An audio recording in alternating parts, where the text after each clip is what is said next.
आज हम पढ़ेंगे आओ चले शिव की ओर, बनिए शिव का शिष्य और बनाइए शिव का शिष्य। शिव की शिष्यता में दया, चर्चा एवं दान, इसके बारे में पढ़ेंगे। भारतीय अध्यात्म का आकाश और क्षितिज शिव है, आदि अंत शिव है। भारत में जब भी अध्यात्म की बात चलेगी, शिव का नाम आएगा ही। उनके अनेक स्वरूप की चर्चा अति प्राचीन काल से वेदों, उपनिषदों, पुराणों आदि ग्रंथों, धर्म ग्रंथों एवं साहित्य में हुई है। भगवान शिव का परम कल्याणकारी स्वरूप है। उनके ज्ञानदाता स्वरूप के लिए सदाशिव, दक्षिणामूर्ति एवं पंचानन शब्द का प्रयोग हुआ है। जगत गुरु भगवान शिव गुरु स्वरूप से आम आदमी के जुड़ाव हेतु किसी प्रयास का उल्लेख इतिहास में नहीं मिलता है। तथापि पुस्तक में उनके कुछ शिष्यों के प्रशिष्यों के नाम है, यानी जो शिव का शिष्य है उनके भी नाम है और जो शिव का शिष्य नहीं थे उनका भी नाम है। लेकिन उनका नाम जो पहले महादेव का कार्य करते थे या उनके सन्यासी में जो भी रहते थे। चिरकाल से भारतीय अध्यात्म में भगवान शिव आदि गुरु, गुरुओं के गुरु तथा जगत गुरु स्वरूप में प्रतिष्ठित एवं पूजित हैं। यानी महादेव भगवान शिव जो है उनका नाम आदि काल से है। वो जगत गुरु, गुरुओं के गुरु, आदि गुरु एवं जगत गुरु, गुरुओं के गुरु कहा गया है। ये किताब में भी मेरा शास्त्र में लिखा हुआ है।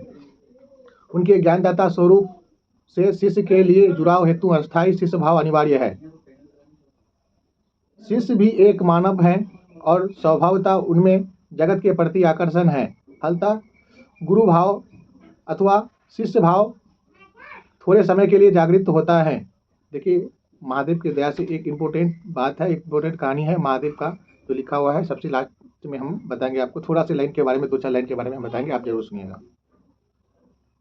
जागृत होता है किंतु उसके अस्थायित्व नहीं रह पाता है। जैसे जब किसी व्यक्ति की मृत्यु होती है, बहुत इंपॉर्टेंट, हम बोले थे 2 लाइन के बाद बताएंगे जरूर, 2-4 शब्द के बाद। पता है कहाँ पर थे हम, किसी अस्थायी स्वभाव नहीं रहता है। जैसे जब किसी व्यक्ति की मृत्यु होती है, यानी किसी भी व्यक्ति की मृत्यु होती है, उसके बारे में लिखा गया है। जब किसी व्यक्ति की मृत्यु होती है तो उनके अंतिम संस्कार के लिए ले जाने वाले लोगों के मन में जगत के प्रति वैराग्य होता है, वैराग्य भाव उत्पन्न होते हैं।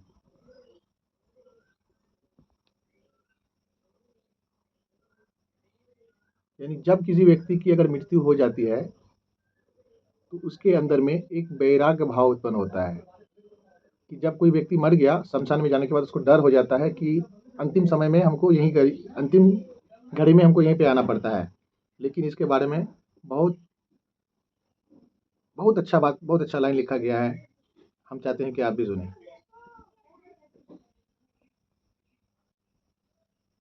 शमशान से बाहर निकलते ही वैराग्य भाव समाप्त हो जाता है। यानी जब किसी व्यक्ति के मृत्यु हो जाने के पश्चात उसके मन में एक वैराग्य भाव उत्पन्न होता है। और शमशान से बाहर निकलते ही, यानी जब व्यक्ति शमशान घाट जिसको हम बोलते हैं, उससे जैसे बाहर निकलते हैं तो उसका वैराग्य भाव सब कुछ समाप्त हो जाता है। उनको डर भय सब कुछ खत्म हो जाता है। वो उस जगत के प्रति डूबा हुआ रहता है। इसलिए कहा गया है, हमारे शास्त्र में लिखा हुआ है कि सब कुछ छोड़िए और महादेव के प्रति ध्यान लगाइए। शिव का शिष्य अगर बनते हैं तो शिव में ही अपना मन को डूबा हुआ रखिए और शिव का शिष्य बन जाइए, इसी में आपका कल्याण है। मेरा बात आगे तक पहुंचाइए। फिर से सभी गुरु भाई बहन को मेरा प्रणाम है।